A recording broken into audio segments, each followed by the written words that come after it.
Alléluia. Merci Jésus pour ta grâce. Merci Seigneur pour ton amour. Merci Seigneur pour tout ce que tu entreprends, pour tout ce que tu fais aujourd'hui. Merci Jésus pour ta merveilleuse grâce. Alléluia. Merci Seigneur Jésus. OK. Je pense que je suis en direct à l'heure actuelle. Alléluia. OK. Bonjour tout le monde, j'espère que vous allez bien. On est lundi soir, il est 7 heures exactement. Et je veux partager avec vous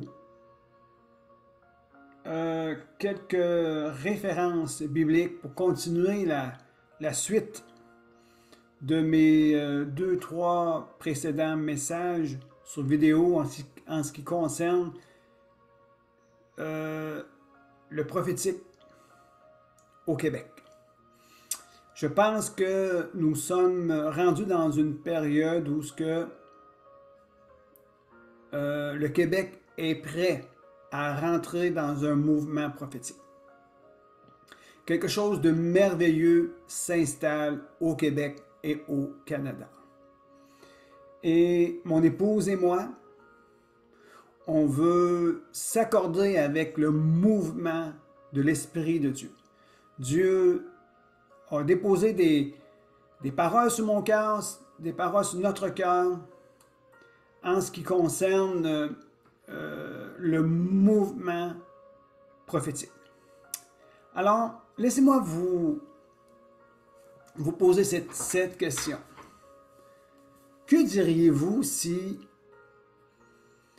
dans nos églises, dans nos milieux chrétiens, même dans nos activités de tous les jours, lorsqu'on parle avec un frère, une sœur, lorsqu'on parle avec nos voisins, lorsqu'on parle avec nos collègues de travail, soudainement, l'Esprit de Dieu nous saisit et nous fait relâcher une parole pour répondre à leurs besoins.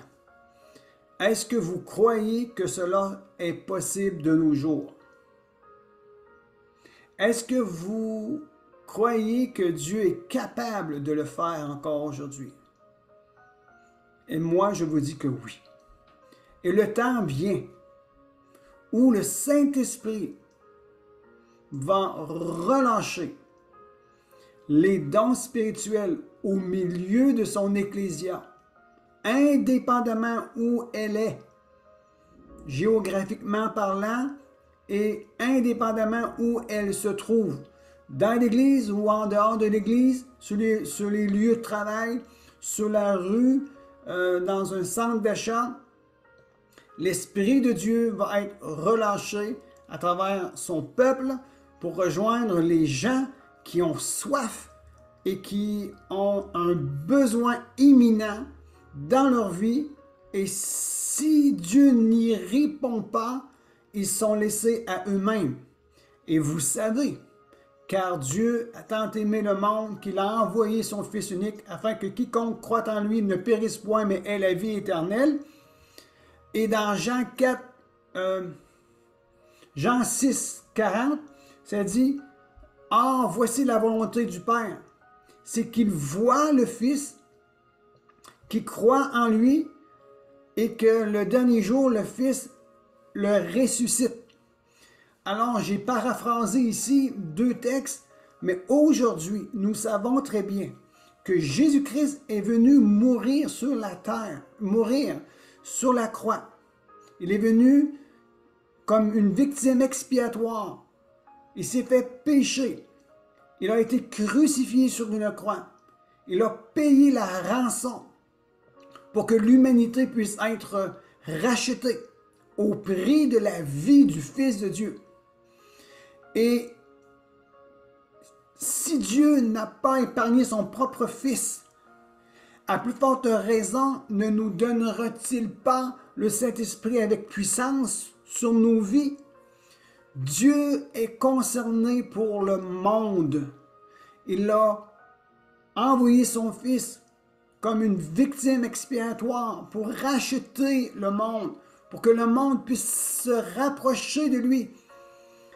Et par le fait même, quand Jésus est ressuscité d'entre les morts, et après un certain temps qu'il est remonté s'asseoir sur le trône de son Père de gloire, le Saint-Esprit est descendu sur son corps, qui est l'Église, l'Ecclésia. Et par l'Ecclésia, il révèle la gloire du Père et du Fils. Et il va utiliser son Église pour rejoindre le monde aujourd'hui. Alors, que diriez-vous si le Saint-Esprit se manifeste aujourd'hui à travers vos vies? C'est possible. Et nous devons nous y attendre. Parce que la manifestation de l'Esprit est donnée pour le besoin commun. Le Saint-Esprit, sa manifestation, elle est donnée pour l'utilité commune. Et non seulement pour l'Église, mais aussi pour les gens qui aspirent à voir leur vie être rencontrée par quelque chose qui les surpasse. Les gens ont besoin d'être rencontrés par quelque chose qui les surpasse. Et le quelque chose ou le quelqu'un qui les surpasse, c'est Dieu seul qui est capable de se manifester de la sorte. Et comment Dieu utilise maintenant la manifestation de la puissance qui est en Christ Jésus par le Saint-Esprit, il passe à travers son ecclésia, l'Église, passe à travers toi et à travers moi. Alors, attendez-vous à être utilisé par Dieu dans les temps dans lesquels on se trouve aujourd'hui. La manifestation, elle est donnée. Elle est reçue pour être donnée. Nous sommes qu'un véhicule de transport pour la gloire de Dieu, pour répondre aux besoins du monde. Alors ne méprisez pas le prophétique. Ne méprisez pas le mouvement de l'Esprit de Dieu. Les gens vont dire, non, je ne méprise pas le mouvement de l'Esprit de Dieu. Et je remercie tous ceux et celles qui ne méprisent pas le mouvement de l'Esprit de Dieu. Et il y a dans le mouvement de l'Esprit de Dieu ce que l'on appelle le prophétique. Laissez-moi vous lire un texte ici.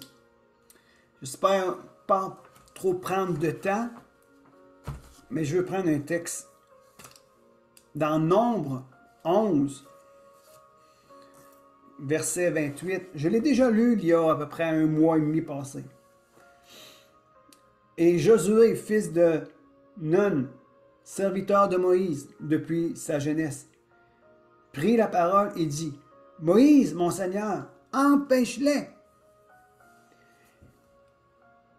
Empêchez-les de quoi faire? Empêche-les de prophétiser. Empêche-les de parler par impulsion divine. » Quand on lit les versets précédents, que je vais vous lire ici maintenant, au partir du verset 25, c'est important qu'est-ce que je suis en train de vous dire ici. Josué, le serviteur de Moïse, il dit, Moïse, empêche-les. Empêche-les de parler sous inspiration divine. Ils ne sont pas là avec toi, ils ne sont pas là avec nous. Ils sont restés dans le camp. Empêche-les. Ce qu'ils font, c'est pas correct. Nombre 11, verset 25. L'Éternel descendit, le verset 25, le 24, pardon. Moïse sortit et rapporta au peuple les paroles de l'Éternel. Il assembla 70 hommes des anciens du peuple et les plaça autour de la tente. L'Éternel descendit dans la nuée et parla à Moïse. Il prit de l'esprit qui était sur lui. L'Éternel prit de l'esprit qui était sur Moïse et il les mit sur les 70 anciens. Et dès que l'esprit reposa sur eux, ils prophétisèrent. Qui prophétisèrent? Les 70 anciens. assemblés. Mais ils ne continuèrent pas. Ils ne continuaient pas quoi? De prophétiser. Mais l'Esprit était encore avec eux. On continue. Il y eut 2 hommes. L'un appelé Eldad et l'autre Médad, qui étaient restés dans le camp, et sur lequel l'Esprit reposa, car il était parmi les inscrits. Car il était parmi les inscrits. Et parmi les inscrits, l'Éternel leur avait proposé qu'il allait recevoir sur eux l'Esprit, afin qu'ils prophétisent. Quoiqu'ils ne fussent point allés à la tente. Et ils prophétisèrent dans le camp. Un jeune garçon courut l'annoncer à Moïse. Il dit, Eldad et Médad prophétisent dans le camp. Et Josué, fils de Nun, serviteur de l'Éternel, dit, serviteur de Moïse, depuis sa jeunesse, prit la parole et dit, Moïse, mon Seigneur, empêche-les. Moïse lui répondit, es-tu jaloux pour moi? Puisque tout le peuple de l'Éternel est composé de prophètes, et veille l'Éternel mettre sur eux son esprit. Le mot ici, veille, je paraphrase ici. Si cela plaît à l'Éternel de déposer son esprit sur tout le peuple, et que tout le peuple soit des prophètes, eh bien que l'Éternel le fasse. Et le mot ici, prophète, c'est Nabi. Nabi, c'est celui qui parle, l'homme qui parle, de façon significative, active. C'est quelqu'un qui parle, c'est quelqu'un qui annonce, c'est quelqu'un qui s'exprime, qui libère une parole sous inspiration. Et la signification passive, c'est quelqu'un qui est appelé. C'est quelqu'un qui est appelé. Alors, Moïse dit, si ça plaît à l'Éternel que tous soient des prophètes, eh bien, gloire lui soit rendue et qu'il dépose son esprit sur eux et qu'il prophétise. Et comme je vous ai dit, prophète nous parle de Nabi et le mot, la racine de Nabi, c'est Naba. Et Naba signifie quelqu'un qui parle sous inspiration divine, quelqu'un qui est conduit par l'Esprit divin. Alors, dans notre langage à nous, un Naba ou un prophète est quelqu'un qui est conduit par l'Esprit. Alors, tous ceux et celles qui, dans la nouvelle alliance aujourd'hui,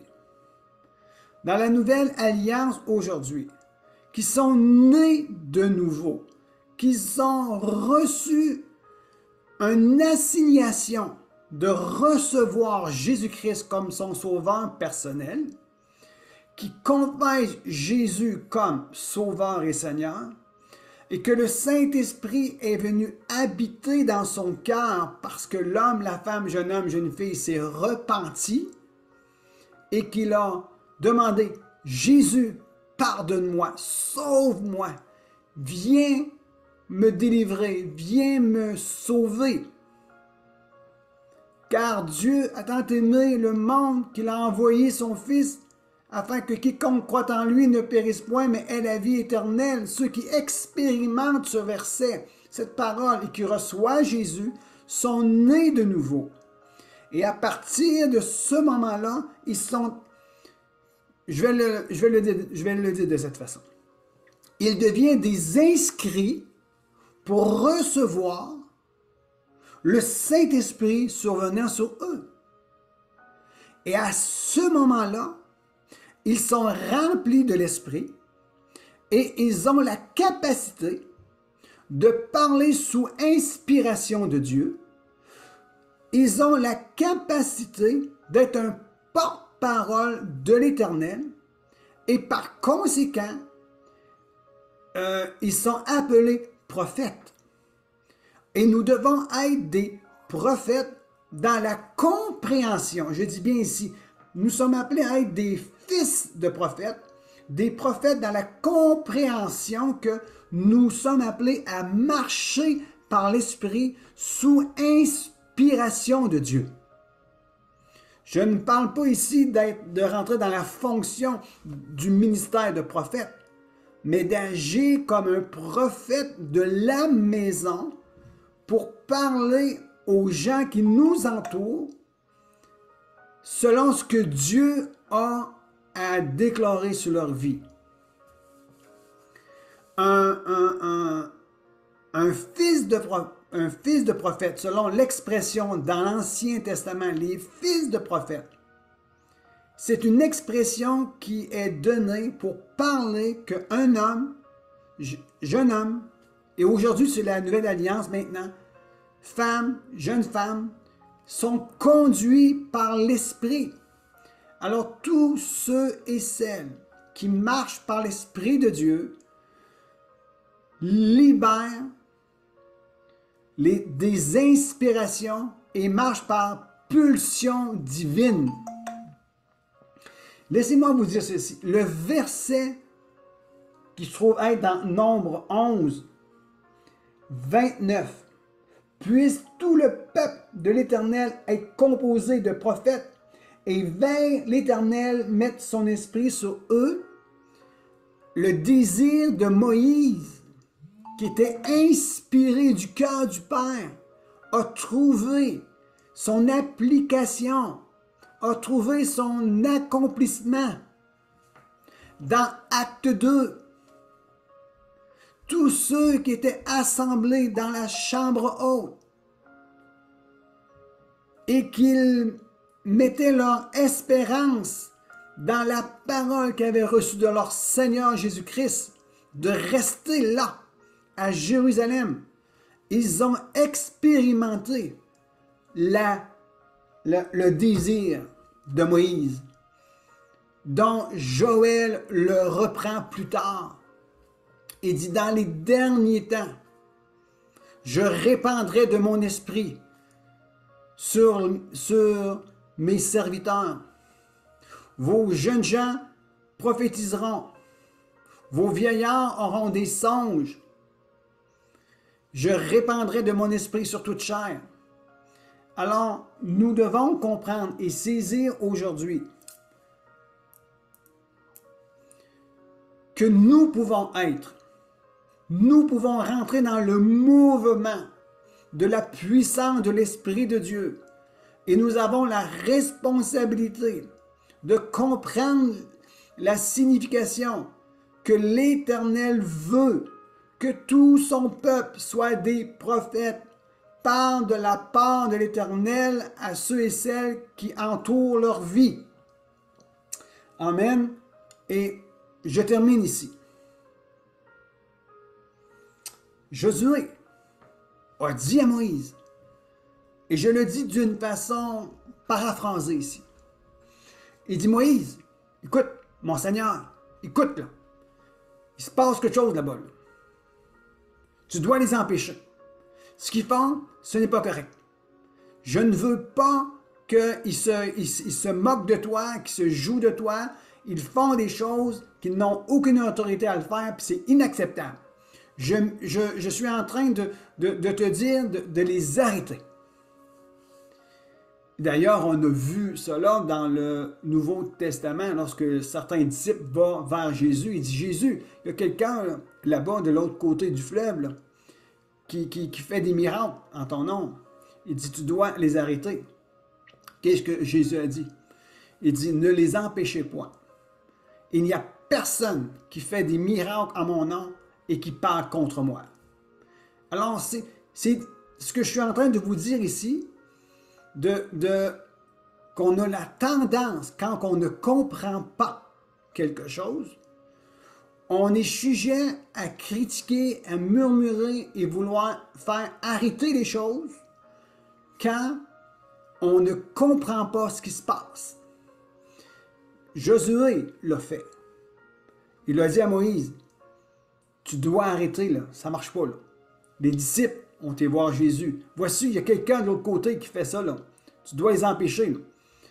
Quand on ne comprend pas et qu'on ne saisit pas quelque chose, on est souvent dans une action de vouloir arrêter ces choses et de parler contre ces choses. Mais voici ce qui s'est passé avec Josué. Josué 18, au verset 10. Je vais essayer de trouver ici. Ok, je l'ai ici. Je l'ai ici, mais... Ok, je l'ai ici. Josué 18, verset 10. Écoutez qu'est-ce qu'il dit. C'est Josué qui avait pris la place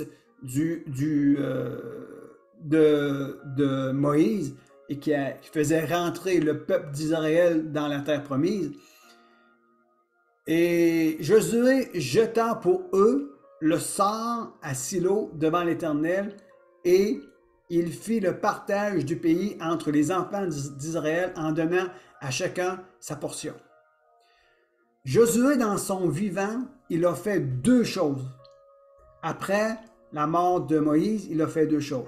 Il a arrêté la rotation du soleil et il a dit « Malheur à celui qui rebâtit Jéricho, cela sera au prix de beaucoup de souffrances. » Mais lorsque le temps était venu pour faire le partage du pays, il n'a pas été sensible à la voix de l'Éternel pour connaître la direction. Il a jeté pour eux le sort. Qu'est-ce qu'il a fait? Il a jeté des pierres qui étaient utilisées systématiquement pour des décisions. Il a pris des pierres, il les a jetées pour faire comme une forme de divination. Qu'est-ce que je dois faire maintenant? Savez-vous pourquoi que Josué en était rendu là? Certains commentateurs expliquent ceci. Disent que parce que Josué avait méprisé la prophétie que quelqu'un exerçait dans le camp et qu'il était venu à l'encontre de ça, il dit « Fais pas ça, je veux pas qu'il se passe. Moïse, arrête ça. » Il n'avait pas reconnu que l'Éternel avait aussi déversé son onction, qui avait déversé son esprit sur des gens qui n'étaient pas rassemblés avec eux. C'était le mouvement de l'Éternel qui avait été au-delà de la tente pour aller rejoindre deux hommes qui étaient restés dans le camp. Et Josué avait méprisé cela. Et durant son ministère, il n'a pas été capable d'exercer le prophétique. Alors laissez-moi vous dire ceci. Lorsqu'on méprise quelque chose dans notre vie, surtout par rapport aux choses de l'esprit, lorsqu'on méprise quelque chose, surtout au niveau du prophétique, si on le méprise, on le rejette, il n'est pas accessible pour nous dans notre vie. L'apôtre Paul l'a bien dit et il nous a mis en garde que personne ne méprise les prophéties, mais que chacun puisse l'examiner et prendre ce qui est bon. Alors l'apôtre Paul nous encourage à ne pas mépriser ces choses. Pourquoi? Parce qu'il savait très bien que si on méprisait cela, on rejetait le prophétique et on était nous-mêmes dans l'impossibilité de l'exercer. Alors, ne faites pas comme Josué. Ne méprisez pas le prophétique. Ne méprisez pas l'onction et la couverture prophétique. Ne méprisez aucune parole de prophétie. Gardez-vous de mettre votre commentaire. Gardez-vous, retenez votre bouche et dites, Seigneur, qu'il en soit fait selon ta parole. Pourquoi? Tout ce que vous méprisez, vous le faites éloigner de vos vies. Alors, je vais arrêter ici pour ce soir. Je voulais simplement vous faire ressortir que c'était le désir de Moïse de voir que tout le peuple puisse être prophète. Et si cela plaît à l'Éternel, qu'il en soit ainsi. Nous avons vu le cheminement, Joël l'a prophétisé, et l'accomplissement est arrivé dans Acte 2. Et nous avons vu dans l'histoire que Josué l'avait méprisé. Il n'a pas été capable de l'utiliser dans son ministère, alors qu'il n'en soit pas de même pour nous. Que Dieu vous bénisse abondamment et que chaque personne qui regarde cette vidéo, je vous encourage à avoir un regard neuf sur la puissance du prophétique, sur la puissance d'être un prophète pour nos maisons. Être un prophète pour nos maisons, pour notre localité, pour notre communauté, c'est d'agir comme un homme, une femme, jeune homme, jeune fille, rempli du Saint-Esprit et être en mesure de parler sous inspiration du Saint-Esprit pour rencontrer les besoins de ceux et de celles qui souffrent dans leur vie et leur amener une direction pour que la gloire de Dieu les saisisse et les amène à la repentance. Amen. Je prie que vous puissiez être guéris, restaurés dans vos cœurs, bénis et convaincus qu'aujourd'hui, le prophétique est quelque chose qui est accessible pour tous. Dans le nom de Jésus, soyez restaurés, soyez bénis, soyez aimés de l'Éternel. Et si vous avez des questions, si vous voulez qu'on prie ensemble, si vous voulez avoir de plus amples informations, n'hésitez pas. Vous pouvez prendre contact avec moi, prendre contact avec mon épouse, et il nous fera plaisir de prendre un temps avec vous et de prier avec vous. Non seulement de prier avec vous, mais de prier les uns pour les autres. Et je prie que le Canada puisse connaître un renouveau prophétique puissant. Que la Gaspésie jusqu'à Gatineau, en passant par le Nouveau-Brunswick, en allant jusqu'à Vancouver, toutes ces régions soient sous la puissance de l'Esprit de Dieu. Je vous dis à bientôt et que Dieu vous bénisse et je vous reviens la semaine prochaine, même heure, même poste, dans la grâce de Dieu. Soyez bénis.